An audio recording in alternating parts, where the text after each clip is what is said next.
കട്ടൻ ചായ 165 അധ്യായത്തിലേക്ക് ഏവർക്കും സ്വാഗതം. Lakshmi welcomes U. നിങ്ങളുടെ സഹായ സഹകരണങ്ങൾ വളരെയധികം നന്ദിയും സന്തോഷവും ഉണ്ട്. നിങ്ങളുടെ സഹായത്താൽ എനിക്ക് കിട്ടിയ സബ്സ്ക്രൈബേഴ്സ് 4512 പേരായതിൽ സന്തോഷിക്കുന്നു. 4512 പേർ. All subscribers are welcomed to this programme. ഒരു കപ്പ് കട്ടൻ ചായ ഉണ്ടാക്കാം. അതിനായി വേണ്ടുന്ന ഇൻഗ്രീഡിയൻസ്: ഇഞ്ചി, കറുവാപ്പട്ട, ഏലയ്ക്ക, തേയില, മധുരം, വെള്ളം. Let us start. അടുക്കളയിലേക്ക് പോകാം. അടുക്കളയിൽ നമുക്ക് മൊത്തത്തിൽ ആദ്യം ഒന്ന് കാണാം.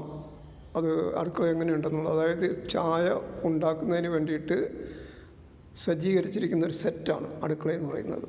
സെറ്റുകൾ സിനിമയിലൊക്കെ നമ്മൾ പറയില്ല, അങ്ങനത്തെ ഒരു സെറ്റാണ്. ഇപ്പം ചായ ഉണ്ടാക്കുന്നതിന് വേണ്ടിയിട്ട്